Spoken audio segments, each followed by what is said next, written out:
Salut, je suis Corvus monedula, le chouca des tours. Je vis là-bas avec ma colonie, dans ces cavités rocheuses. Car oui, je suis un oiseau très sociable. J'aime vivre proche de mes pairs, en colonie pouvant aller jusqu'à 50 couples.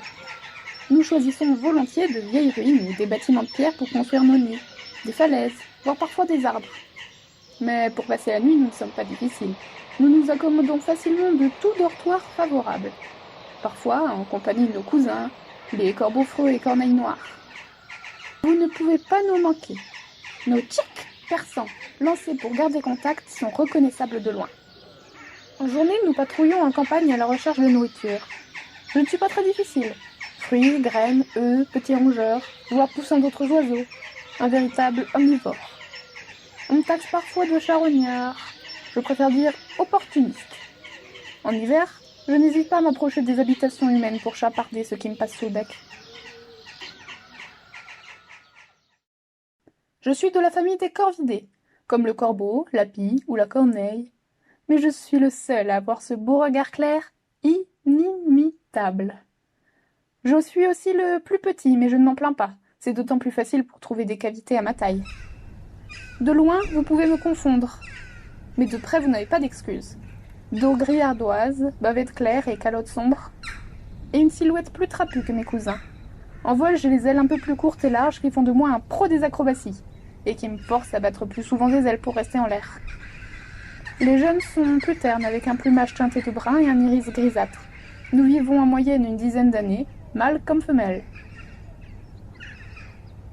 Je suis un oiseau fidèle, qui reste toute ma vie avec le même partenaire. À partir de 2 ans, en automne, les mâles commencent les parades pour attirer les femelles. Ils se plantent devant la cavité, gonflent les plumes du cou et la tête et lancent des tic-tic perçants. Si elle y est sensible, la demoiselle va s'accroupir devant lui en frémissant des ailes et de la queue. Pendant des années, ils se lisseront les plumes mutuellement et s'offriront de la nourriture. En février-mars, les nids se préparent. Nous récoltons des branchages et les entassons dans nos cavités jusqu'à leur rendre le nid accessible. J'ai connu des amis prêts à remplir une cheminée pour cela. Ensuite, nous ajoutons une couche de plumes, de crin, de mousse pour accueillir les œufs. Tout le monde s'y met, mâle comme femelle. Fin avril, début mai, c'est la période de ponte. En moyenne, 5 œufs pour une incubation de 18 jours. C'est généralement la femelle qui couve et le mâle qui la nourrit, y compris après la naissance des petits. Après les 10 premiers jours, la femelle se met à participer au nourrissage. À eux deux, ils font environ 5 voyages par heure. Après un mois de vie, les jeunes quittent le nid et suivront la colonie en campagne pour chercher de la nourriture. Ils ont peu de connaissances innées, mais apprendront petit à petit de l'expérience et de leurs pères plus âgés. En juillet-août, tous les jeunes se sont envolés et la colonie est désertée.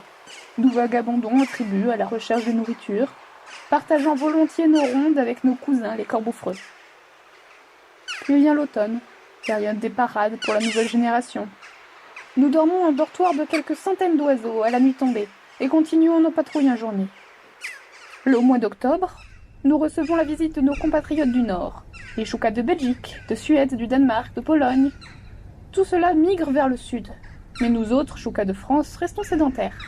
Nos colonies sont régies par une certaine hiérarchie. Les oiseaux en couple sont toujours dominants par rapport aux célibataires, et même parmi les couples, certains ont droit aux meilleures cavités. Nous communiquons en continu grâce à nos kia pour dire « vole avec moi ». Kia, on rentre à la maison. Youp, pour « hors de mon nid sale intrus ». Et nos tcha, tcha, persans pour rester en contact. Nous sommes aussi d'excellents imitateurs. Nous pouvons chanter un mélange de cris hétéroclites piochés çà et là. En France, nous sommes protégés depuis l'arrêté du 17 avril 1981. Cependant, cette réglementation ne plaît pas à tout le monde.